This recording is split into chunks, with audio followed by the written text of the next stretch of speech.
So welcome to the World Summit on Basic and Applied Science. My topic for today is the various implementations of Geographic Information System in urban development planning. I'm going to talk about main topics. What is the GIS, the abilities of Geographic Information System, the basic functions of Geographic Information System, what are the ingredients of Geographic Information System, what is planning, and what is urban planning? What is the use of GIS in urban planning?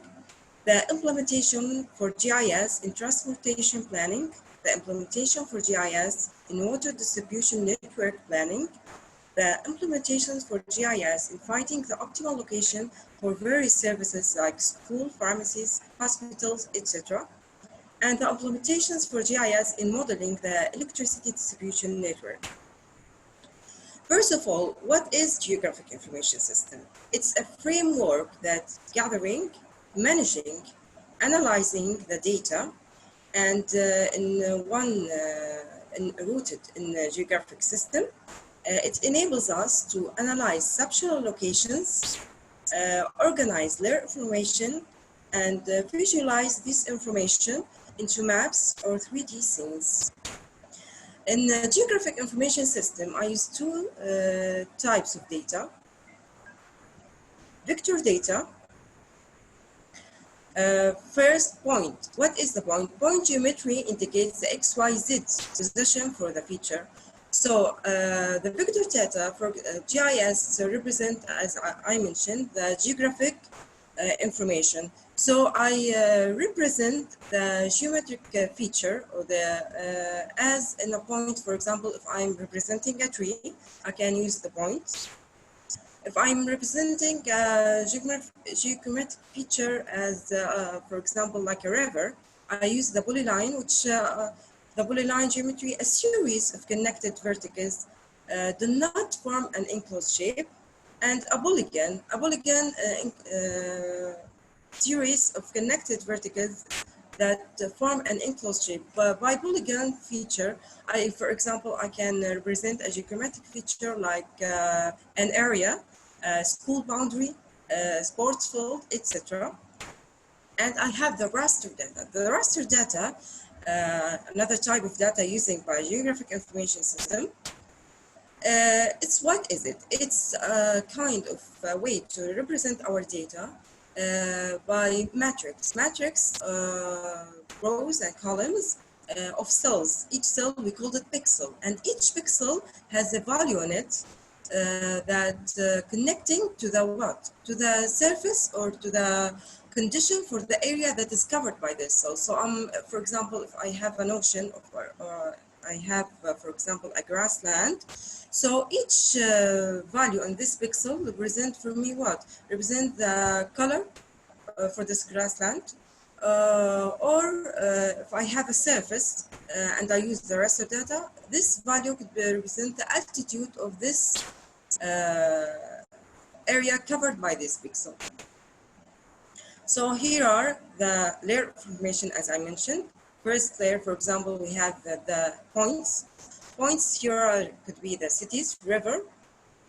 Representing data can be as graphs, charts, etc. And visualizing data by using the method of Geographic Information System. What are the abilities of Geographic Information System?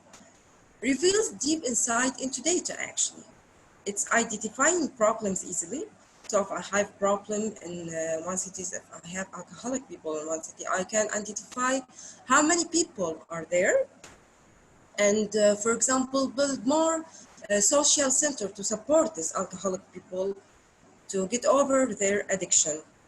Monitor change, for example, if I have desertification, I can monitor the changing in this desert and how it's affected our environment year after year.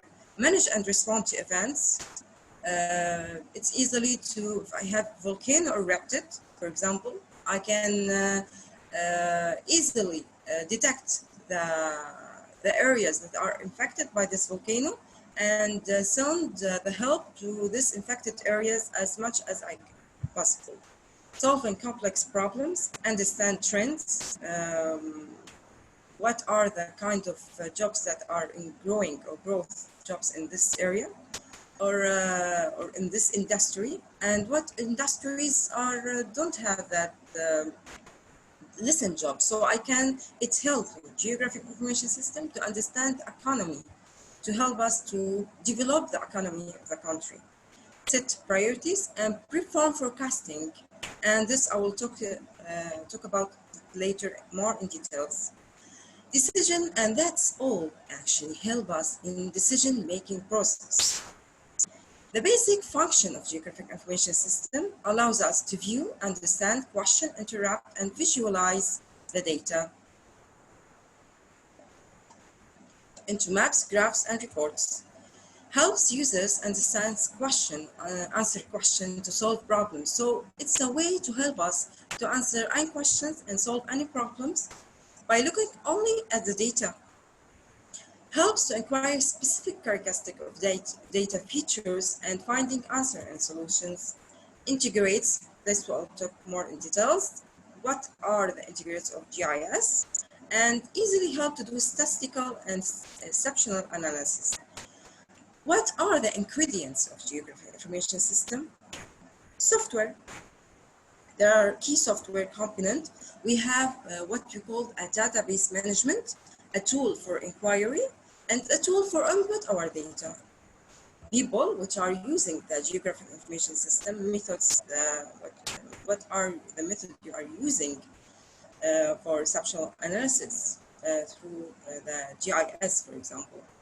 And the hardware, the computer or you are using, the data. We have many sources of data we can extract from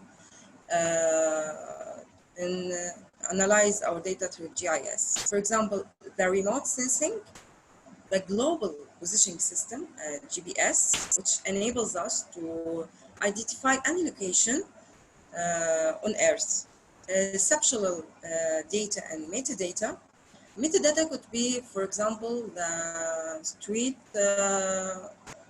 names, the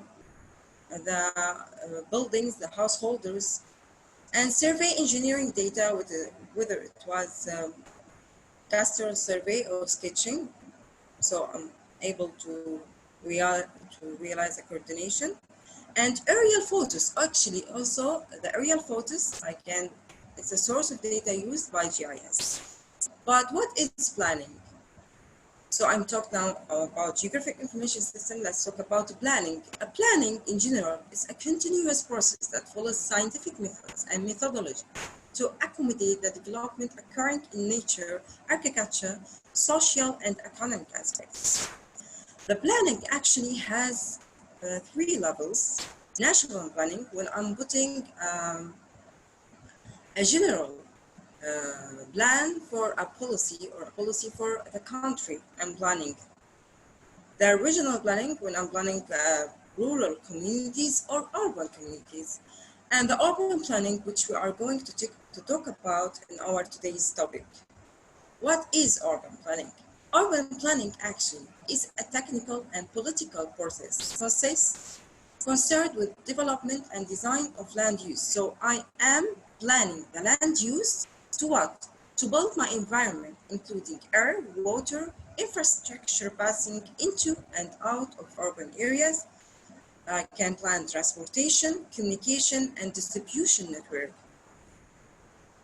We have many stages of urban planning. If you are going to urban planning, you have many stages. First, you need to explore to study the current situation of the area you are planning. Visibility and master planning.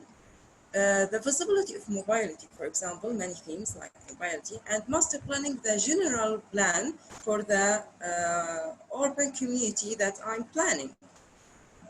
Formal planning, so I explore, I have the master plan, and now what? I go to the city council and get the approval for this plan. Then we go to the ground and design and implementation our plan. Then we have the operational phase. Using GIS in urban development planning. So I'm talked about GIS, I'm talked about urban development planning. What is the use of GIS in urban planning? The ability to better understand current needs of city and then design to fulfill those needs. The ability to pull together the vast amount of information. The enormous ability for GIS is to gather a vast amount of information and analyze this data easily. The ability to run a variety of queries and analytics to easily evaluate how new construction will fit in the new existing infrastructure and meet regulatory demands. And the ability to show the relevant stakeholders. So, for example, in GIS, I am planning using GIS. It's so easy for me to show the stakeholders exactly how this plan will change the ground, how this plan will change their streets, their buildings, and that helped me take better decision.